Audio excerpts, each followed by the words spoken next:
আমরা হচ্ছি মাছে ভাতে ১৬ আনা বাঙালি। ৩ বেলা খাবারে ১ বেলা যদি আমাদের মাছ কম হয় তাহলে আমাদের মুড অফ হয়ে যায়। আর জানেন আমার অবস্থা তো আরও ভয়াবহ। আমি মাছ ছাড়া নিজেকে কোনোভাবেই অ্যাডজাস্ট করতে পারি না। মানে ওই অনেকটা মেছো টাইপ আর কি। তো সে যাই হোক, আসসালামু আলাইকুম এভরিওয়ান, কেমন আছেন সবাই? আরেকটা নতুন ব্লগে আপনাদের আমন্ত্রণ জানাচ্ছি। আর কথা না বাড়াই বলে ফেলি আজকের রেসিপি কি। আজকে রান্না হবে দই পাবদা, মানে দই দিয়ে পাবদা মাছের ঝোল।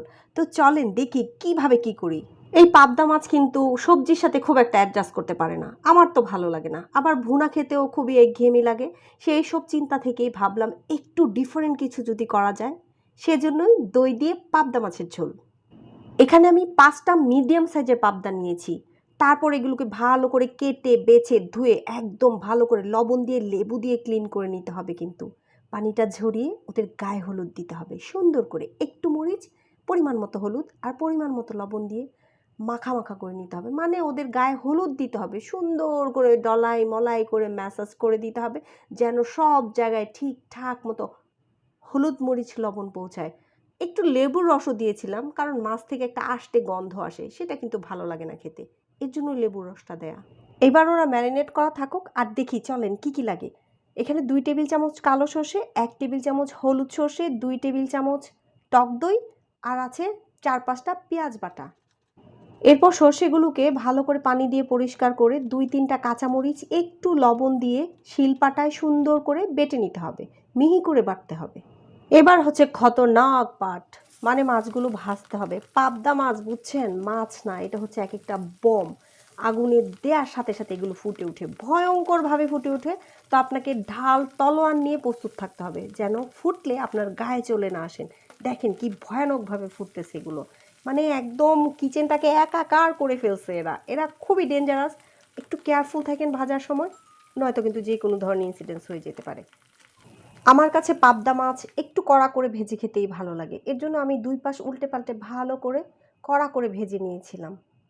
এরপর আমি মাছ ভাজার তেলের মধ্যেই ফোড়নের জন্য একটু কালি জিরা, একটু গোটা জিরা, পেঁয়াজ বাটা, আদা রসুনের বাটা 1 চামচ, টক দই, সর্ষে বাটা, লবণও দিয়েছি।